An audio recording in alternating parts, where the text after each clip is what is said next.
welcome to the Weekend Review with me, EJ Borkart.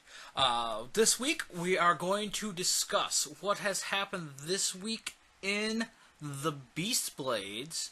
We're going to do a review of Ahir, Guardian of Malor, my longest running story, the thing that started this whole blog and is going to be coming to an end very, very soon. And we'll be taking a sneak peek at the next chapter that is bringing us closer to that end. Also, I want to talk about what is going to happen after I finish Ahir, Guardian of Malor. I am going to replace it with another story. I have a few options for you guys, and I want you to pick out what my next project is going to be. And finally,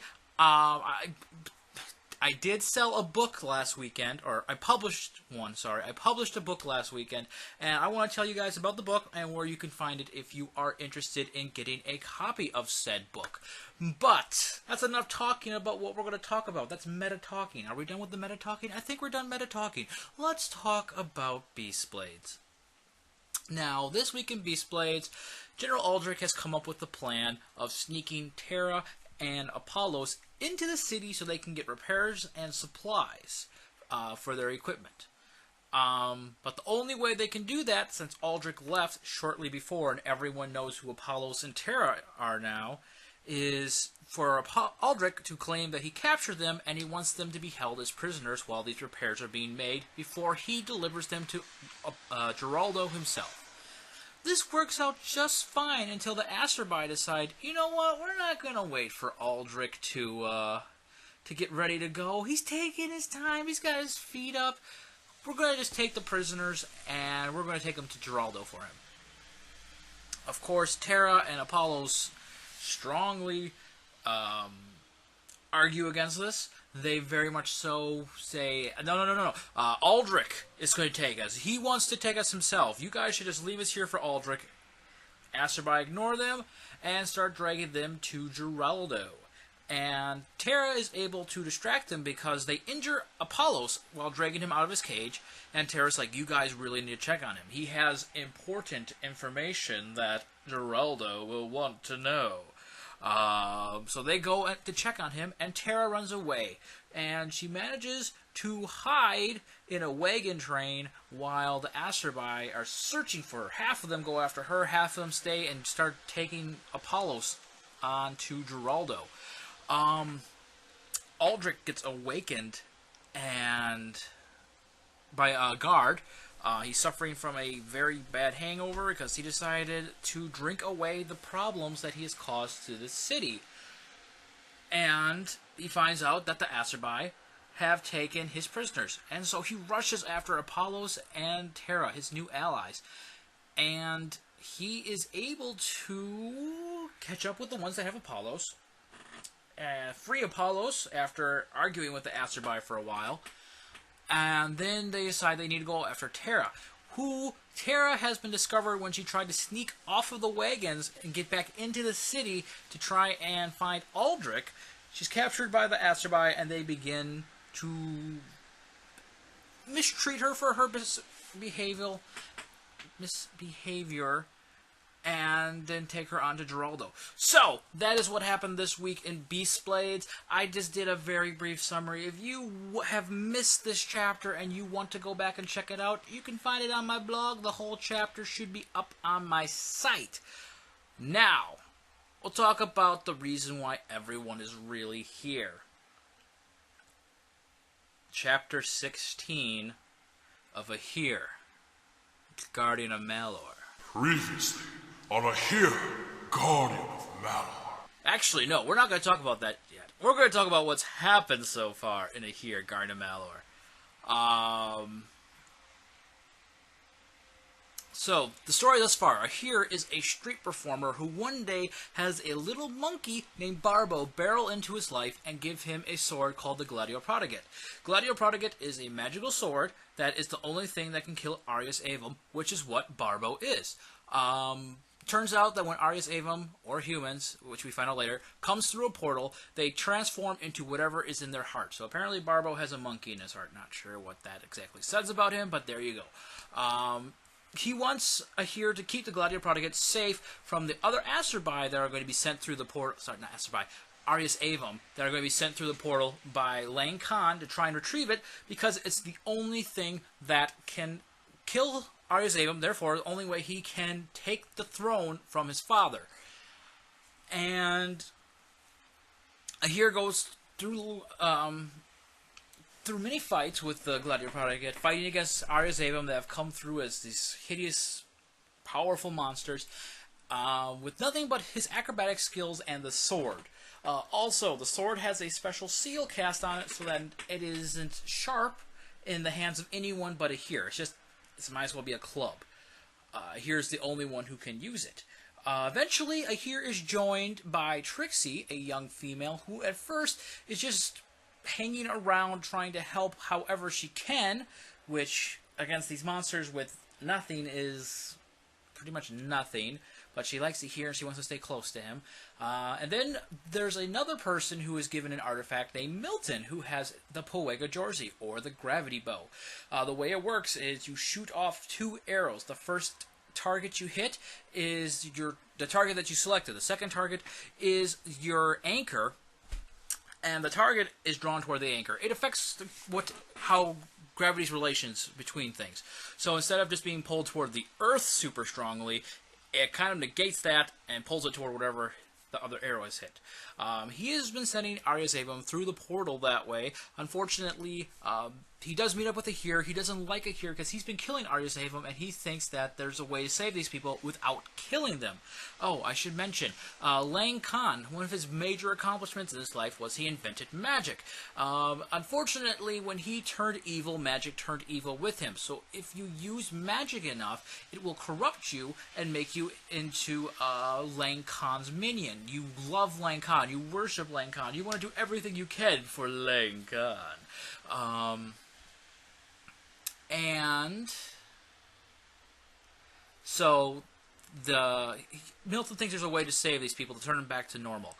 And eventually, Milton refuses to work with Ahir. Trixie does eventually, however, get a artifact, the Escudo Spiegel or the Mirror Shield. Has the ability to reflect any attack, physical or magical, back upon its original source. So you throw a fireball at her, it's going to bounce back and hit you. You swing your sword at her, your sword's going to bounce off harmlessly and more than likely hit you. So they team up and work that way, and they try and track down a human named Thaddeus Dillard, who has started using magic unknowns to him, and has started calling himself Captain Ember, a superhero who goes around making the bad guys, whatever crime they may commit, just erupt into flames and die. Not very popular with the people, but eventually he does. Ahir tries to warn him that using magic is going to be very, very bad for him in the long run. He ignores him, tries to kill Ahir, and eventually Lang Khan is able to take him over. The main difference between Arius Avum and humans is Arius Avum, they are gravitated toward following Lang Khan. Humans, they get completely possessed by Lang Khan. Now, it is revealed that the only way that this works is Lang Khan has to essentially project his consciousness into someone else's body. So he's in a trance while controlling someone else. If he goes back to his body, the other person gets control back, but it can be taken at any time by Lang Khan again. Now, like I said, Captain Ember gets turned by Lang Khan, and they have a fight. They manage to defeat Captain Ember, but Ahir's home is burned down. He goes to live with Trixie, but the police are looking for him, both in connection to the fire and the murder. Milton still doesn't want to work with them, but more portals have started opening at once. It's not just one at a time. By the way, Ahir has a little helper, Barbo, who has the ability to sense when portals are opening. Sorry, not when, where portals are open.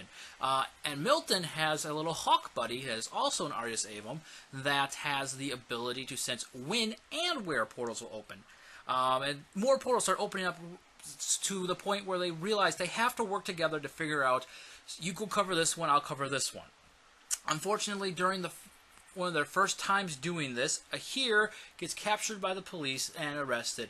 And eventually he's able to convince the police that the Arias Avum are behind all this. He's just protecting the city. There's nothing they can do. So they agree to let Ahir go in exchange for him helping them, or telling them when and where the portals will open up so that they can provide crowd control, make sure no humans get captured. Because that's the major part of Lang Khan's plan.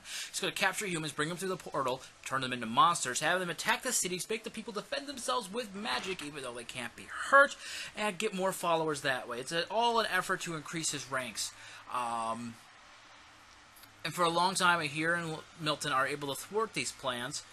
But eventually, Milton does get injured. Torjad heals him.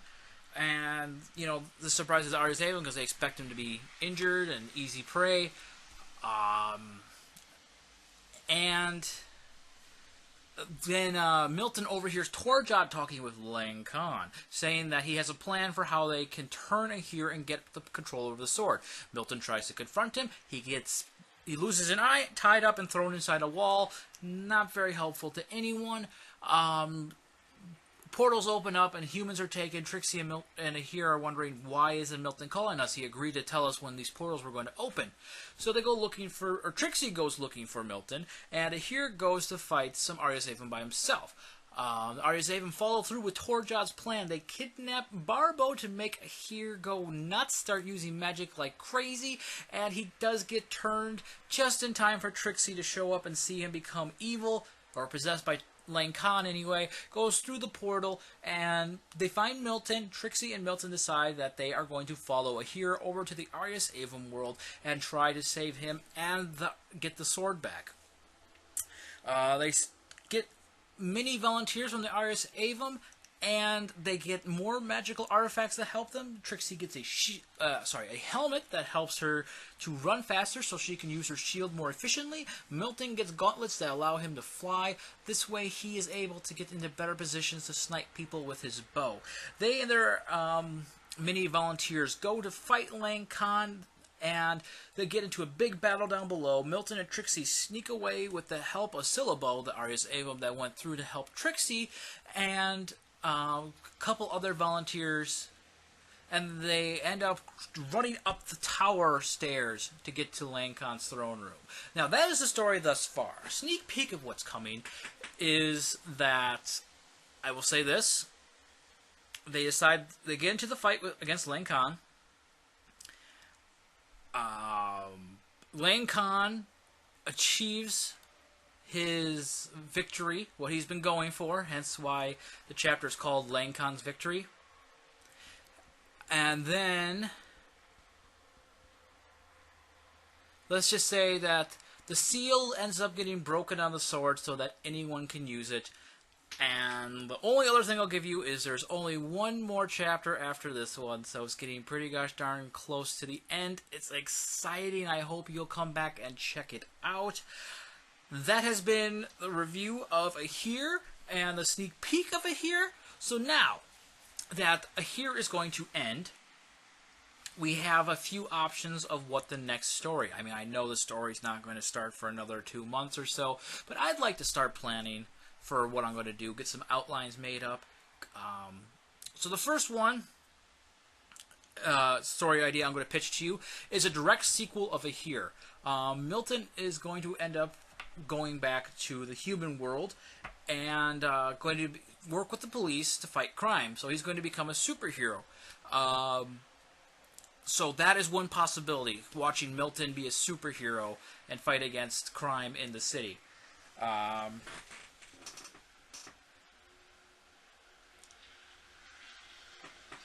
Okay, and the second possibility is there's a story I am working on writing, have been working on since high school, called Roy Koameshi. And Roy Koameshi is a earth angel, which is a combination between a human and an angel. They have incredible strength, speed, dexterity. They usually have control over one power source. For example, they can control fire, or they could talk with ghosts and do all sorts of ghosty things, or they can turn into an animal. All their powers are centered around that. All Earth Angels have the ability to form spirit balls energy balls out of spirit energy and do attacks with that. They have the ability to heal. They have the ability to change their appearance, to disguise themselves. They have the power of flight because they have wings made out of energy. And so that pretty much covers their powers. I want to write a story that takes place during my story because Royko is going to form something called the League of Earth Angels.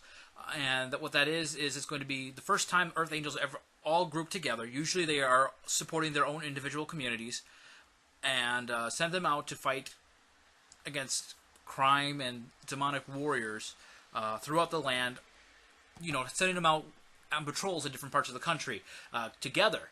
And that is going to be something that is established in the story, but for the most part it's going to be just, this is what happened. It's not going to be strongly covered. So I want to write a story following some of these groups.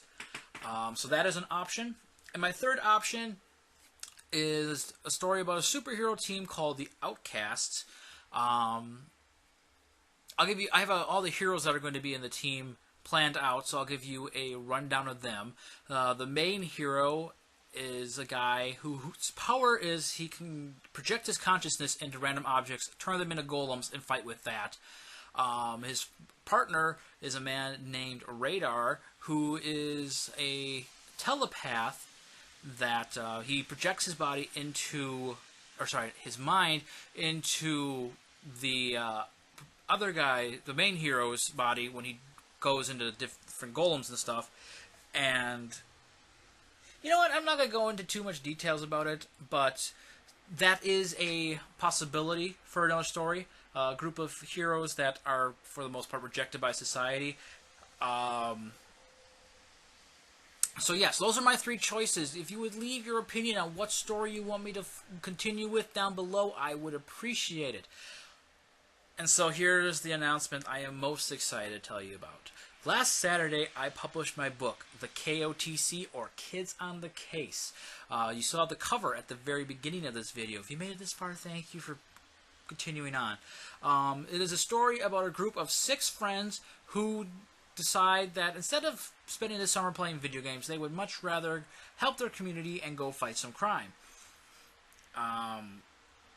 And there's a bank robbery that they go and they aid the police with. They're able to follow the clues and figure out who did this, where they came from, how they did it. And they end up catching the bad guys eventually. As a part of a series, it's actually a part of a series of series I'm going to have that is going to show them go from children to teens to superheroes. Yes, everything does eventually connect back to superheroes with me. If you're not into superheroes, I think you picked the wrong author. You might like what you're reading anyway, so give it a chance. But if you are interested in grabbing your own copy of this book, you can find it on lulu.com. That's LULU.com. I'll put the words up onto the screen for you so that you can see it if you want to get your own copy.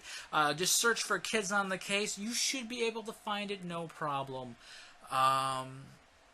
This is the part of the episode where I would answer any questions that you guys may have sent in to me over the week, but there have been none. I say this every week, and I will say it again. Please, please write in with questions. Questions about me. Questions about my stories. Questions about anything in general. I'd love to answer questions for you guys.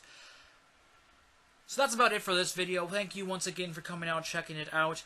And if you haven't checked out my blog last week, check it out. There was a lot of cool stuff that went up, including an ad about the NFL fantasy football. And just remember, guys, love may make the world go round, but it's stories that make the journey worthwhile. You guys have a great day. Bye.